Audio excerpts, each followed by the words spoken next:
नमस्कार, मैं हूं आपके साथ जानवी यादव और आप देख रहे हैं चैनल। कोरोना वायरस लगातार बढ़ता जा रहा है और इस महामारी की बढ़ती हुई पॉजिटिव दर क्या ये संकेत दे रही है कि देश में कोरोना का कम्युनिटी ट्रांसमिशन हो गया है।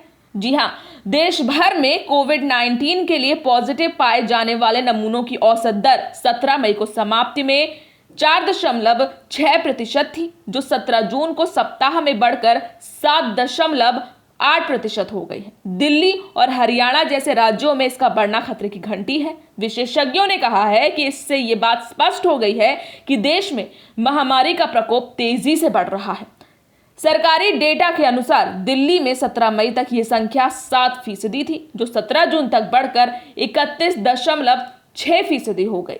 दूसरे शब्दों में कहें तो एक महीने पहले हर 100 नमूनों में से 7 नमूने पॉजिटिव पाए जा रहे थे, जो अब बढ़कर 100 में से 31 हो गए हैं। भारत परीक्षण किए गए व्यक्तियों का नहीं बल्कि परीक्षण किए गए नमूनों का डेटा देता है। इसका मतलब यह है कि जो लोग कई बार परीक्षण करवाते हैं उन्हें हर बार गिना जाता है, इसलिए पॉजिटिव दर डेटा के सुझाव से अधिक हो सकती है। 17 जून तक भारत में कोविड-19 के लिए 62 लाख से अधिक नमूनों की जांच की गई है। इसमें से 3,67,117 लोग पॉजिटिव पाए गए हैं।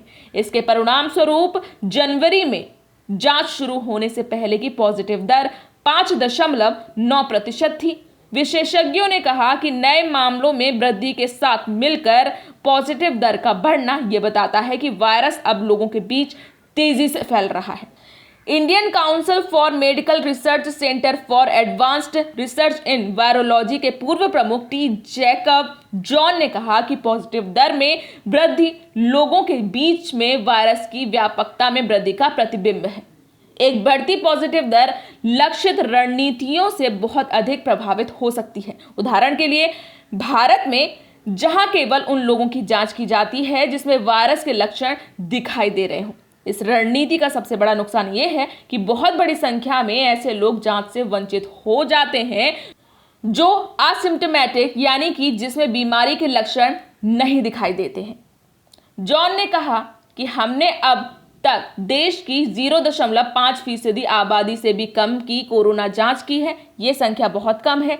हम ये नहीं मान सकते कि पूरी संक्रमित आबादी एक छोटे से अंश तक सीमित है। बढ़ती पॉजिटिव दर इंगित करती है कि शेष 99.5% में संक्रमण दर बढ़ रही है और अप्रत्यक्ष रूप से इस तथ्य की ओर इशारा करती है कि कम्युनिटी ट्रांसमिशन यानी कि सामुदायिक संचरण हो रहा है।